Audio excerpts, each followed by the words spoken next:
काहीतरी केव्हा गेला असता, स्वर्गात गेला असता. काहीतरी बोल नको.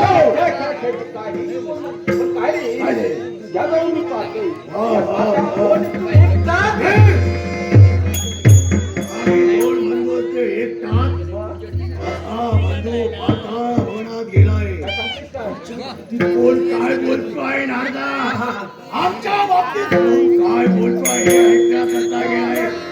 तो संदेश आपल्या दादापर्यंत तो येण्याची वेळ झाली. नारदा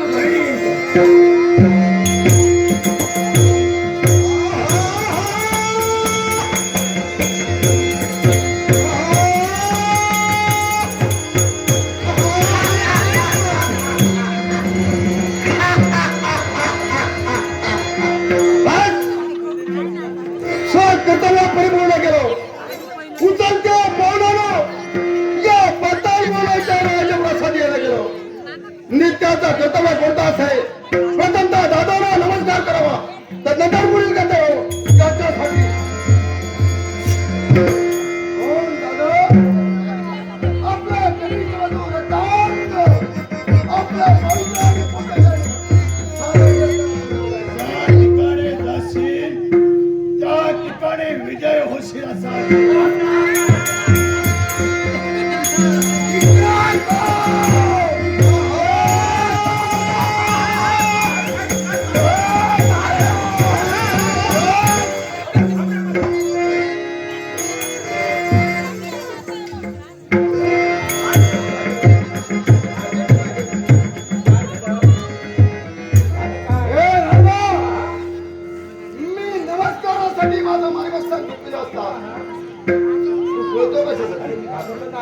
मला वाटलं अंगावरती येतेस तावा तावाने म्हणून.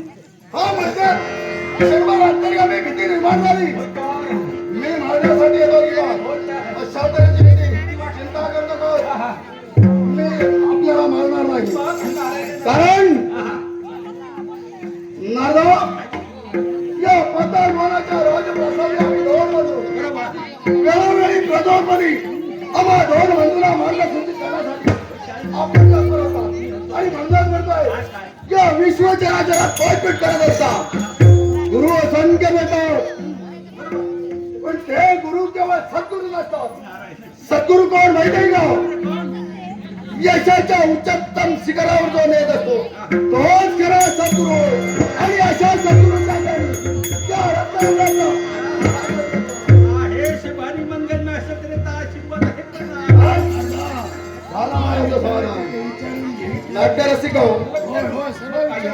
नाट्यरसिक भूषण जाधव यांनी आमच्या संगीत साथीच्या कलागुणाचा गौरव करण्यासाठी हे लाख मोलाचं 500 रुपयाचं प्रत्यक्ष दिलंय. संगीत साथ हार्मोनियम कांता गाव.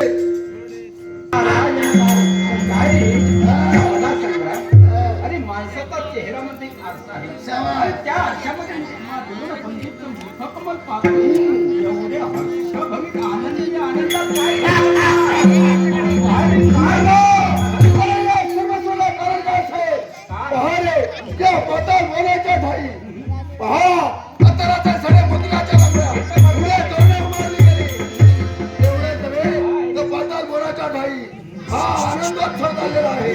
आम्हा दोन बंधूच्या नावाचा जिकडे तिकडे जयजयकार जयजयकार जयजयकार कशामुळे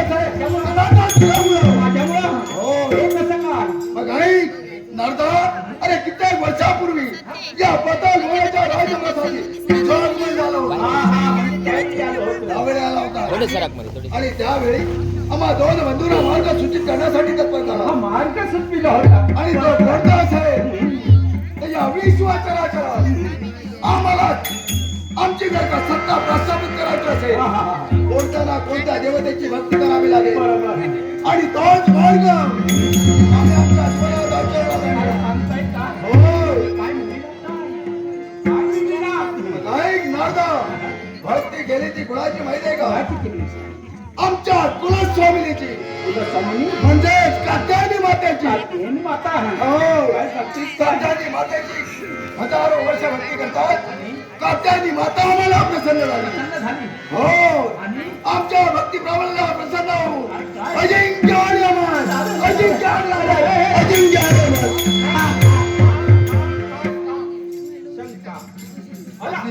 अजिंक्याने अमर म्हणून सांगते प्रत्येक प्राणी मात्र जन्माला आला त्याला मृत्यू ठेवलेला आहे.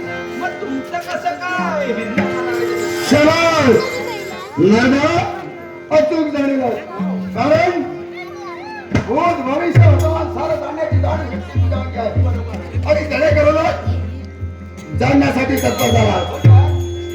या विश्व चराचरा जो जो प्राणीमात्र म्हणून जन्माला आला त्या प्राणीमात्राला प्रत्येकाला मृत्यू आहे.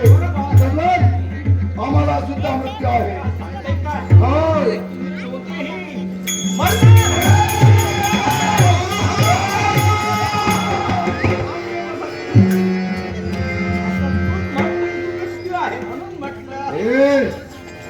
शिल्लक ठेवणार नाही. मला म्हणतात कोण रक्तांग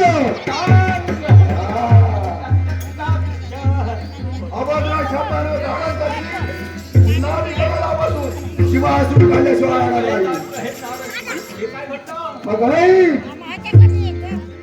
नर्दा ज्या वेळी कुलदेवता आम्हाला पसंत झाली अजिंक्य आणि अमृतत्वाचं वरदान देतात आपण शास्त्रचा शब्द मातेच्या मुखावाटे बाहेर पडला. त्याच वेळी मी मातेला विचारण्यासाठी तत्पर झालो. सांग माते पण अशा तऱ्हेचा वंदा शब्द मातेच्या मुखावाटे शब्द बाहेर पडले. हे रक्तांग जो विश्व चराचरा ज्या प्रमाणात तुम्ही माझे भक्त त्या प्रमाणात इतरत्र देवताचे भक्त आहे. आणि त्यातीलच त्या भोळ्या देवाचे भक्त म्हणजे शिवभक्त आहोत.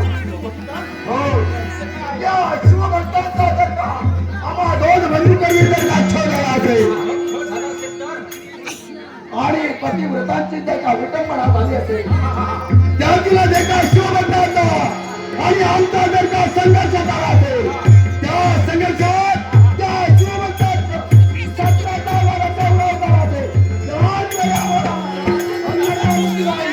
अजिंक्य आणि अमर आम्ही तुम्हाला आम्ही झाले शिवभक्त आमच्या समोर येऊ शकत नाही.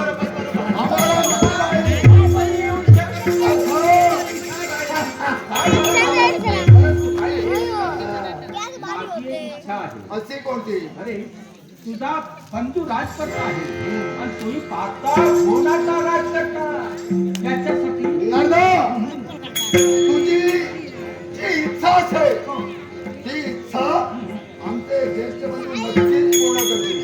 पण त्याच्यासाठी तुला इथंच राहावं लागेल. इथंच राहावं लागेल आणि तुझा कर्तव्य हे इथं राहून हाताळण्यासाठी तत्पर हो. नक्की तुझा विचार करते म्हणजे आमच्या ज्येष्ठ बंधू कमी नाही माझ्या कमी राजकर्ता आहे. मग हा नागाची कोणती इच्छा तुला राजकर्ता होते वेळी मला पाहायचा आहे. तुला खरं आमचे ज्येष्ठ बंधू आहेत ना बंधू आहे पण तो पाताळ होण्याचा आणि तुला राजकर्ता कुठं बनायचे आहे. मृत्यू लोकांच्या ठिकाणी काय म्हणा मृत्यू लोकांचे मरणभूमीच्या ठिकाणी मी राजकर्ता म्हणून इथं जाऊ होय, होय.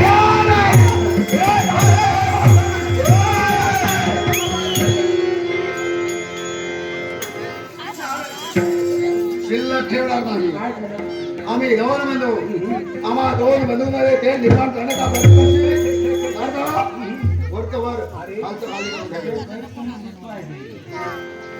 हा भवास ही माझी इच्छा आहे त्या बंधूसारखा त्याच्यासाठी मी ऐकलं आहे.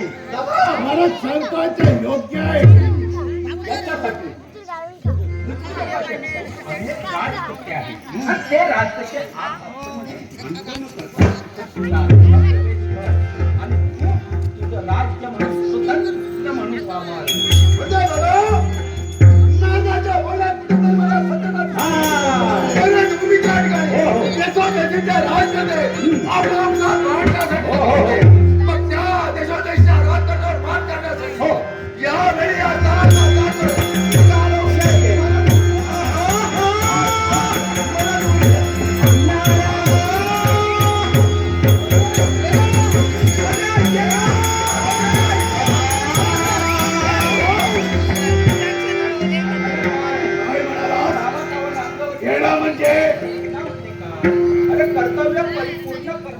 कुठे गेला हे केव्हा सांगणार मेल्यानंतर? हे सुचना.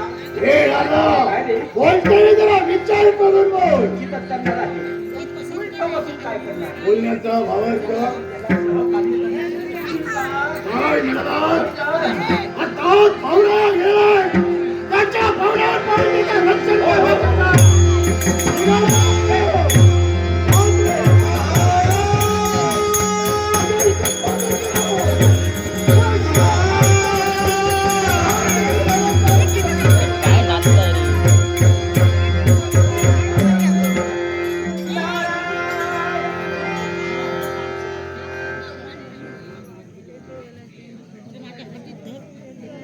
इकडचं तिकडे केल्याशिवाय आमच्या काही मनाला समाधान नाही. कारण या दोघांचे बी हेतू झालेले आणि तो हेतू कोणता असेल तर अहंकाराचा. आणि त्याच अहंकाराचा नाश कसा करायचा हे चांगलं ज्ञात येणार झाला. परंतु प्रत्येकाच्या जीवनातील भोग आहे तो आणि हे भोग प्रत्येकाला भोगावे लागणार आहे. आणि म्हणूनच मला एक महत्व वाटते त्या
में